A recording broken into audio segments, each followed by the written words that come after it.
Hi, everybody. This is David Skarica, stock chart of the day. So today, this is our Legends of Trader series, or Great Trades by Traders, whatever you want to call it.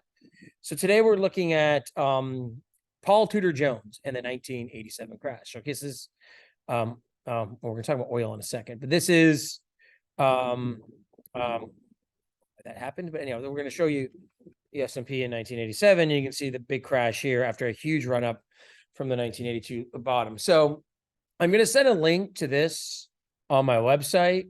And this is an interview with him talking about the crash. I'll put that link up too. So, basically the cotton market be living up. He talks about why he thought the 87 crash was going to happen. He said, basically, there's no restrictions at that time on the futures market. You could do whatever you wanted to. And this would cause these huge gap ups in the market, these huge moves in either direction. People were writing calls like crazy, total leverage. So he kind of knew that something could break. And also he was using this analogy, and they talk about it in the documentary. We're going to talk about the documentary in a second, where basically they were comparing the like 5-6 year period going back to the early 80s to 1987. I think they might have been doing a longer period. And anyhow, the correlation of like the 20s to the 80s was almost like 1-for-1. And so they thought actually that with this correlation was like continuing, the Dow was actually going to blow off in 1929. So sorry, 1988, because that would have been like 29. There was a correction in the spring of 1929. And then the market blew off into the summer. And they thought that the reason they were short was they thought the fall was like that correction, which I think the Dow lost 10 or 11%, during that correction. So anyhow, so yeah, I think that's what they were essentially looking at happening. And what happened was, as the market kind of started to steamroll or snowball downhill, they kind of adjusted themselves and were like, okay, this looks like this could be the crash now, instead of the spring of 1988, right? Which is what they were looking at. And it's a very simple, like they weren't using these complex technical indicators. They were just basically taking this correlation of the 20s to the 80s. That's all they were doing. And then they also thought that the economy was going to enter a Great Depression afterwards, et cetera, et cetera. And they talk about the Dow being at 500 in the early 90s. Obviously, they adjusted their opinions and the way they look at markets, and they basically, Tudor Jones still continued to make money. So, which is, by the way, shows you why you have to be flexible, all that sort of thing. And supposedly, too, he hates this documentary. Whenever this is posted on YouTube, and you can see, like, this was posted 2 months ago, and it's got about 8,000 views. Whenever he posts this on YouTube, right? It's like he's posting this on YouTube, and he or whatever. They try to sell old VHS copies of it because it was made in the 80s on Amazon. He buys all the VHS copies up, or he tries to take these videos down because he hates this documentary. Now, I don't know, it's because he was using this very simplistic thing to short the market, or because I don't know, or because he uses some political correct. He refers to Arabs in a certain way when he's trading the oil market in a politically incorrect way. And maybe he doesn't like that and how he comes off, especially because he's from the South.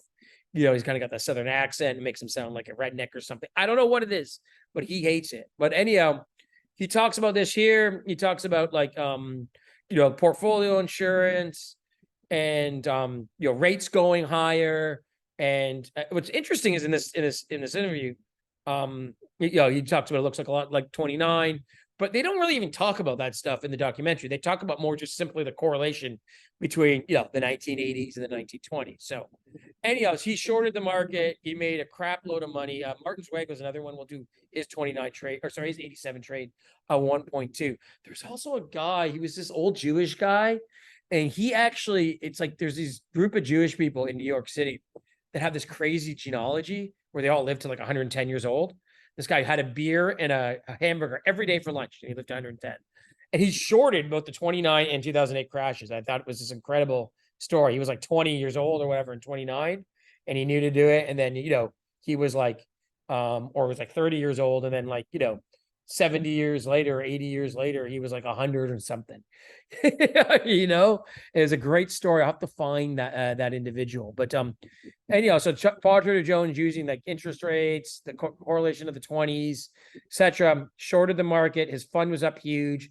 It turned him in from being a small fund manager into this huge, gigantic name that we know today and legend. So there's a documentary, maybe something to watch over the holidays.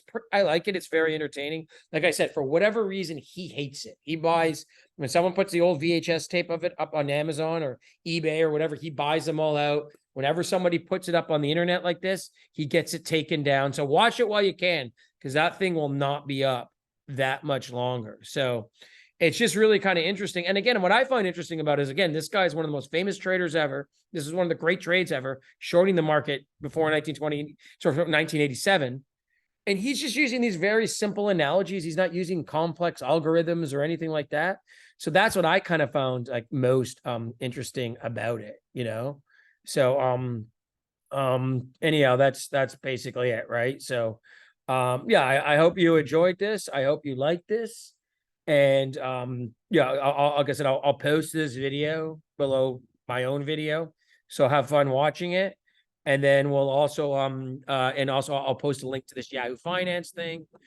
This was in when was this article was, it's quite old, but he talks about it. It's like it's almost, you know, it's over 5 years old. It was done in 2018, but just interesting. Always find it interesting to, you know, see how individuals like this think and how they trade, all of that sort of thing. So anyhow, I hope you're all good, and I hope that everybody you know is well.